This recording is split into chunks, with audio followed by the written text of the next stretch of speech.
시청자 여러분 안녕하십니까, 김수정입니다.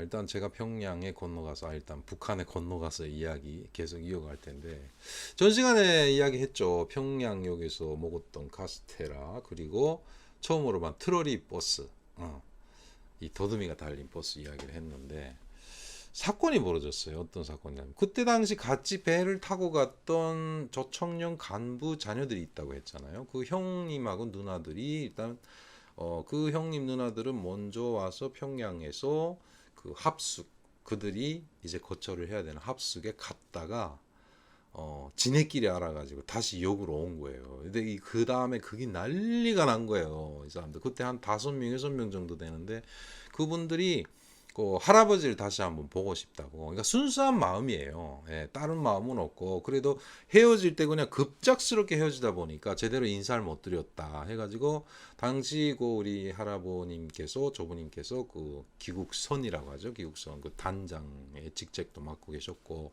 그다음 다 자기 아버지 어머니들도 다 그 할아버지와 같은 조청년 간부였으니까, 어찌 보면 딱 그 부모 대신을 하는 그런 느낌도 있고, 의지하고 싶은 그런 것도 있고 해서 일단 자리 잡아놓고, 야, 아무래도 우리 다시 가자 해가지고 온 거예요. 예. 못 타고 왔냐니까 그 당시에 택시가 있더라고. 그래서 택시를 타고 왔다고 하는데, 뭐 그 택시비를 어떻게 냈는지 모르겠어요. 근데 그때 당시만 해도 제가 아까 그 말씀을 드리고 싶어요.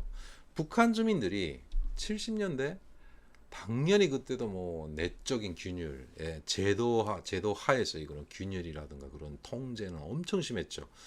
그리고 역시 그때는 뭐 지금하고 달리 외부 소식, 다시 말해서 외부 세계에 대한 소식은 일체 다 차단되어 있는 상황에서, 그야말로 제가 일본에서 낸 책처럼 우물안의 개구리 상태에서 늘 그냥 뭐 선전선동의 세뇌 교육을 받고 있던 사람들이라, 어찌 보면은 그 속에서도 사람들이 되게 순수하고 동정심도 많고, 그러니까 어찌 보면 그 공통성이 있었던 건 뭐냐면은, 그때 당시는 배급을 받고 하다 보니까 이게 빈부격차가 거의 없었던 것 같아요. 어느 집에 가도 똑같은 상황. 물론 당연히 그때 간분의 집, 뭐 일종의 그 뭔가 직분을 갖고 있는 간분의 집 가면은 좀 차이가 있었어요. 그때도 뭐 김치를 담근 거 보면은 뭐 잘 사는 집에는 뭐 명태가 들어가고 뭐 그런 차이점들이 있었는데, 하여튼 그 택시 기사님도 두루두루 이분들이 이야기를 하니까, 아, 그러면 자기가 태워주겠다고 해서 뭐 돈도 안 받고 왔다 갔다는 그런 이야기도 하시더라고요. 그러니까 아무튼 온 거예요. 예. 와서 그 다음에 뭐 또 다시 만나서, 야, 너는 어떻게 왔냐 하니까 뭐 이렇게 다시 인사드리고, 뭐 헤어지기 아쉬워가지고 이렇게 왔다는 둥 뭐 이런 둥. 그들 중에는 우리 그 조부님의 뭐 동료나 아니면 후배의 자녀들도 있었기 때문에, 그런 식으로 해서 다시 만나니까 저도 반가웠어요. 그래서, 형 어디가 있어요? 그러니까 뭐 어디 있는데, 어땠어요? 방이 하니까 방이 좁고 뭐 어스크름하고 어두컴컴하고 뭔가 좀 그런 데는 아무튼 평양이니까 라고 했는데, 그래도 어때, 우리가 생각했던 평양하고 비교하면 당연히 격차가 있겠죠. 근데 그 격차도 역시 그때 당시 평양과 지방의 차이는 정말 더한 격차가 있었던 걸 후에 알게 되는 거예요.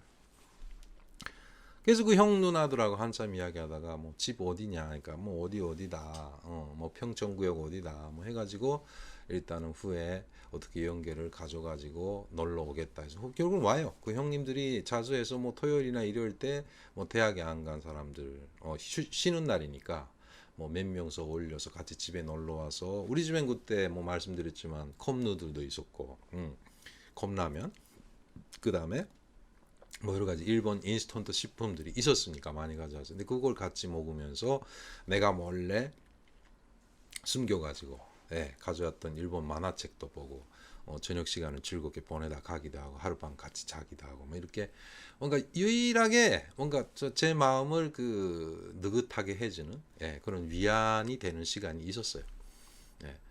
그렇게 있다가 일단 우리도 결국 그 평양역에서 같이 뭐 이 서남 쪽으로, 뭐 사리원 쪽으로, 신의주 쪽으로 이 평양을 이 환승역으로 해가 환승을 해가지고 거기서 이렇게 각자 떠나는 사람들이 기차 시간이 되니까 결국은 다 떠나고, 네, 우리는 그분들 다 발에다 드리고, 아, 좀 눈물겹기도 해요. 아무튼 그거 보내놓고 집에 가는데, 집에 가니까 뭐 놀란 건 뭘까요? 일단 뭐 그 아파트의 2층인가 1층인가 뭐 그런 데인데 또 방이 좁고, 예. 뭐 전에도 말씀드렸지만은 온돌 바닥이고, 예. 예, 그때부터 이어지는 침묵. 할아버지도 원래 말이 없는 분이고 할머니도 말이 없는 분이고 저도 당연히 말할 상대가 없으니 대상이 없잖아요. 누구하고 말해요? 뭐 이러고 저러고 말할. 그러니까 각자의 생각들이 다 있는 거죠. 그때 당시.